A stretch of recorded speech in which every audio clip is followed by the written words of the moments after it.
दोस्तों नमस्कार, आप सभी का स्वागत है मेरे यूट्यूब चैनल अवनीश सर का चैनल पर। आज हम यूपी टीईटी और सुपर टेट के विद्यार्थियों के लिए लेकर के आए हैं कुछ मज़ेदार आइटम।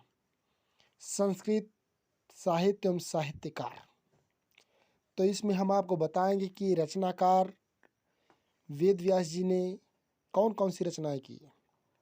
तो वेद व्यास की रचनाएं हैं भगवत गीता, महाभारत। महर्षि वाल्मीकि ने लिखा रामायण।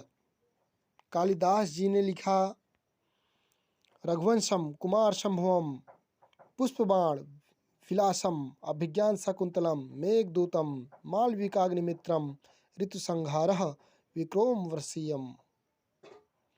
भास जी ने लिखे हैं स्वप्नवासव दत्तम, प्रतिज्ञा योगंधरायण, चारुदत्तम, प्रतिमा नाटकम भी इनकी एक रचना है।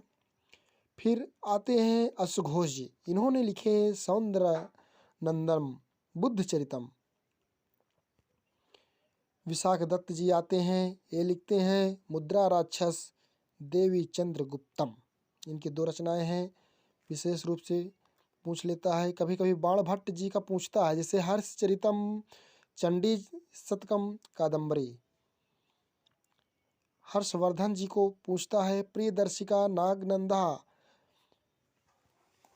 इनकी रचनाएं हैं। पूछ लेगा कि कथा सरित सागर किसकी रचना है, तो सोमदेव की है। नसधीय चरितम, रत्नावली, ये रचनाएं किनकी हैं, तो श्रीहर्ष जी की है। 10 कुमार चरितम, अवंती सुंदरी, काव्यादर्श, ये रचनाएं किनकी है, तो तुरंत आपको बताना है दंडी की। उत्तम राम चरितम, मालती माधव, महावीर चरितम, ये रचनाएं किनकी हैं, तो आपको बताना है भवभूत जी की। वासवदत्ता, ये है सुबंधु जी की। व्याकरण महाभाष्य महर्षि पतंजलि जी ने लिखे हैं, बढ़िया है, इनका पढ़ना चाहिए। मुग्धबोधा, लघु सिद्धांत कौमुदी, तो वरदराज ने लिखा है। लघु सिद्धांत कौमुदी ग्रंथम पब्लिकेशन की जो आती, बहुत गजब की पुस्तक है। अर्थशास्त्र कौटिल्य ने लिखा। काव्य मीमांसा विदुषाल, भंजिका, कर्पूर मंजरी, ये रचनाएं राजशेखर जी की है। काव्य प्रकाशा मम्मट जी के हैं। भारतीहरि जी लिखते हैं श्रृंगार शतकम, भक्ति शतकम, नीति शतकम। हम लोगों ने नीति शतक खूब अच्छी तरह से पढ़ा। शूद्रक, मृक्ष कटिकम, गोकुलनाथ जी लिखते हैं मुदित मदालसा नाटक। विष्णु शर्मा जी लिखते हैं पंचतंत्र। रुद्रदास जी लिखते हैं चंद्रलेखा। सोमेश्वर जी लिखते हैं कीर्ति कौमुदी। भारवी जी लिखते हैं किरातार्जुनीयम। भटनायक जी लिखते हैं वेणी संहारः। कल्हड़ की रचना है राजतरंगड़ी, इसको तुरंत याद कर लीजिएगा, इसको बहुत पूछता है। जयदेव का गीत गोविंद भी पूछता है। और भरत मुनि का नाट्यशास्त्र, ये तो तुरंत याद करना, इसको पंचम वेद भी कहते हैं नाट्यशास्त्र को।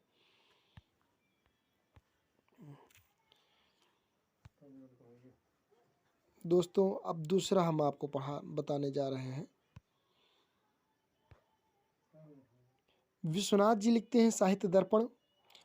हमने बीए में पढ़े थे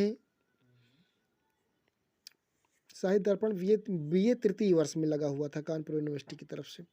तो इसमें वाक्यम रसात्मम काव्यम उन्होंने दिया था, लक्षण सूत्र। फिर दिग्वाग जी लिखते हैं कुंदमाला। रविस्माचार्य जी लिखते हैं पद्म पुराण। क्षेमेंद्र जी का तो आप जानते हैं कवि कंठाभरण। राजा राधाकांत देव जी, इनकी रचना है शब्द कल्पद्रुम। सी आर देवधर, ये भी एक रचनाकार है, इन्होंने लिखा ययाच चरित्रम। गुणाढ़ बृहत कथा मंजरी लिखते हैं। हितोपदेशा की रचना किए नारायण पंडित जी, इसको विशेष रूप से पूछ लेता है। चौर पंचासी का विक्रमांक देवचरितम, इसको पूछ लेता है कि ये किनकी रचनाएं हैं, तो विल्हड़ जी की है, तुरंत इसको याद कीजिए अभी अभी। कल्पसूत्रम, ये भद्रबाहु जी की है। मत्तविलास, ये महेंद्र विक्रमन जी का है। कर्पूर मंजरी राजशेखर जी का, इसको तो 100% कभी मत भूलो। कामसूत्र वात्स्यायन जी का है, इसको भी याद कर लो। शिवराज विजय अंबिका दत्त व्यास लिखते हैं। ये कानपुर यूनिवर्सिटी के शायद BA द्वितीय वर्ष में लगाया था। गजब का नाटक है। अमरूक शतकम अमरूक जी लिखते हैं। जानकी हरण कुमार दास लिखते हैं। भट्टी महाकाव्यम भट्टी जी लिखते हैं। मनु स्मृति तो मनु जी ही ने ही लिखा। शिशुपाल वधम माघ जी की रचना है। अमरपाल सिंह अमर कोशा लिखते हैं। आर्य सूर्य जी लिखते हैं। जातक माला कात्यायन लिखते हैं। स्रोत सूत्रम धनेश्वर जी लिखते हैं। शत्रु जय महात्म्य भीटक जी लिखते हैं। स्वप्न दशानन। अब महत्वपूर्ण आ गए, जैसे भामा काव्य अलंकार लिखते हैं। भौमक रावणार्जुनी लिखते हैं। मंडन मिश्र लिखते हैं। ब्रह्म सिद्धि लिखते हैं। रामचंद्र जी लिखते हैं। ऋषिकांचन कौमुदी मित्रानंद सिल्हड़ जी लिखते हैं। शांति शतकम रूप गोस्वामी जी का पूछ लेता है कि हंसदूतम किनकी रचना है, तो रूप गोस्वामी जी का। हरिनामृतम पूछ लेता है तो रूप गोस्वामी जी का है। और स्मृति चंद्रिका भी पूछ लेता है तो देवंड भट्ट जी का है। धन्यवाद मित्रों, आप लोगों ने देखा। इतना याद कर लेंगे तो टेट में इससे अधिक कुछ नहीं पूछने वाला है।